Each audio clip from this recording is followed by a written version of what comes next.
आकाशवाणी भोपाल से प्रस्तुत है सिवनी जिले की चिट्ठी। आलेख फिरोज पंडित, वाचन स्वर दीपा सिंह।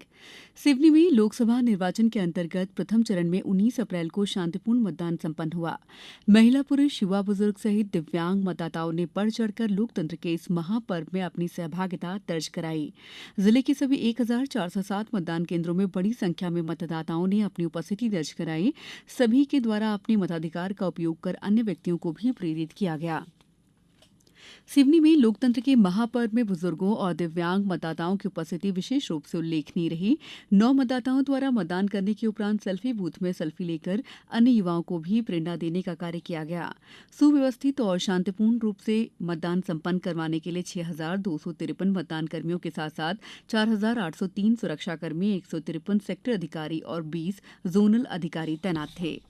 सिवनी जिले का हाईस्कूल परीक्षा परिणाम 56.81% रहा है। जिले में दर्ज कुल 15,160 परीक्षार्थियों में से 8,580 उत्तीर्ण हुए हैं, जिनमें से 4,983 परीक्षार्थियों ने प्रथम श्रेणी, 3,488 ने द्वितीय श्रेणी और 109 ने तृतीय श्रेणी में परीक्षा उत्तीर्ण की है।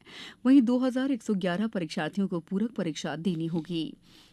जिले में हायर सेकेंडरी परीक्षा में 11,953 परीक्षार्थियों में से 7,914 परीक्षार्थी उत्तीर्ण हुए। 1,685 परीक्षार्थी पूरक परीक्षा हेतु पात्र हुए हैं। उत्तीर्ण परीक्षार्थियों में से 5,457 प्रथम श्रेणी में, 2,450 द्वितीय श्रेणी में और 7 परीक्षार्थी तृतीय श्रेणी में उत्तीर्ण हुए हैं। सिवनी जिले के राज्य स्तर पर प्रावीण्य सूची में स्थान प्राप्त करने वाले विद्यार्थियों में हाईस्कूल परीक्षा में प्रतिष्ठा राय और दीक्षा बिसेन हैं, जबकि हायर सेकेंडरी में सना अंजुम खान और मुनमुन राय हैं।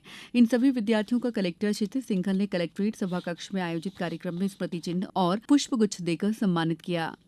सिवनी जिले में राष्ट्रीय वाहक जनित रोग नियंत्रण कार्यक्रम के अंतर्गत वाहक जनित रोगों के प्रति आमजनों को जागरूकता का प्रसार करने के उद्देश्य से 25 अप्रैल को मलेरिया की थीम अधिक न्याय संगत दुनिया के लिए मलेरिया के खिलाफ लड़ाई को तेज करना के आधार पर विश्व मलेरिया दिवस मनाया गया।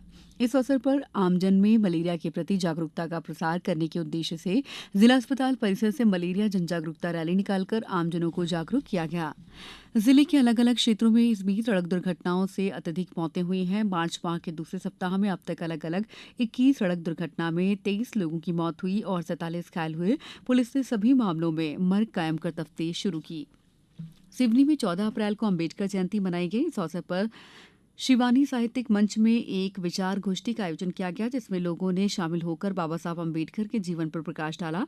कलेक्टर क्षितिज सिंघल ने अम्बेडकर चौक पहुंचकर डॉक्टर अम्बेडकर की प्रतिमा पर माल्यार्पण किया।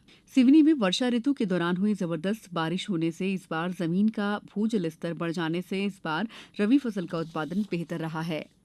गौरतलब है कि पिछले साल की अपेक्षा इस साल किसानों ने ज्यादा रकबे में रबी फसल की बोनी की थी।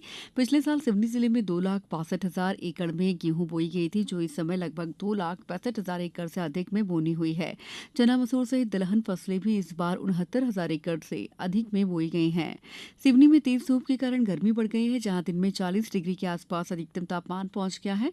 गर्म हवाओं ने लोगों को हलाकान कर दिया है। लू जैसी गर्म हवाएं चलने से लोग घरों से बाहर निकलने में कतरा रहे हैं। शादी का सीजन होने के बाद भी बाजार में भीड़ कम दिख रही है। वहीं सिवनी जिले में पिछले दिनों मौसम में बदलाव आ जाने से लगातार बारिश और ओलावृष्टि का सामना करना पड़ा, जिससे किसानों की रबी फसल को काफी नुकसान पहुंचा है। सिवनी में नवरात्रि, रामनवमी, रमजान, ईद, महावीर जयंती और हनुमान जन्मोत्सव धूमधाम से मनाए गए। एक ओर जहां मुस्लिम बंधुओं ने रमजान के 30 रोजे रखकर ईद की नमाज अदा की, तो वहीं हनुमान जयंती के अवसर पर सुबह से देर रात तक हनुमान मंदिरों में भक्तों की भीड़ उमड़ी। जिले की चिट्ठी समाप्त हुई।